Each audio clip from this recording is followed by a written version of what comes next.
Unyaka u-2020 ubunzima kakhulu kubafundi bakuleli ngenxa yokubheduka kwe-COVID-19.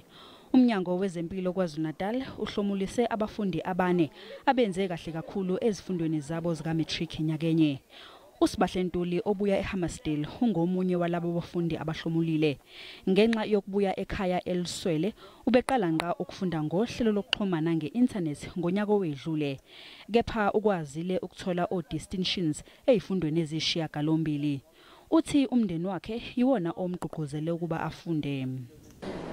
Mina ngumntana othi ozokangcono if uthisha ekhuluma nami, like baba ngcono if uthisha ekhuluma. So njengoba besinge othisha bebengekho phambi kwethu, like bekuba nzima, even though bebezama ngayo yonke indlela ukuthi like sifundise ku-WhatsApp, but u-WhatsApp awufani no person to person. Umndeni wakhe uhlulekile ukuyibamba inyembezi zenjabulo. Iphupho lakhe leli, iphupho lami, iphupho lagogo wakhe, iphupho lamkhulu wakhe, sonke nje iphupho lethu ukuthi abe udokotela.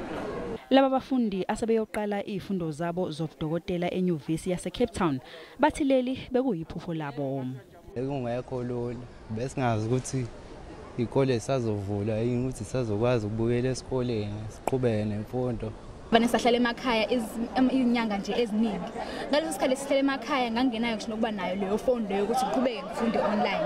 Ngaze ngasiza uthisha wami ngi-applyisa ku-Senisa Foundation lapho khona bafike banginikeza ke ifoni enama data nama video nayo yonke into ukuze ekwazi ukungisiza ukuthi ngiqhubeke ngifunde.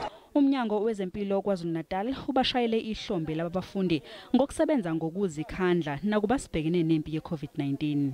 Siyababonga ke nabo abantwana ngomsebenzi abawenzile, because uma ngabe bekwazile ukuphasa ngalendlela abaphase ngayo ngesikhathi se-COVID, kusho ukuthi uma ngabe bekuyisikhathi esinormal sokufunda bebeyophasa kakhulu. Owengamele ezempilo esifundazweni ugqugquzele abafundi ukuthi baqhubeke nokusebenza ngokuzikhandla ukuze lelizwe likhiqize odokotela abaseqophelweni eliphezulu.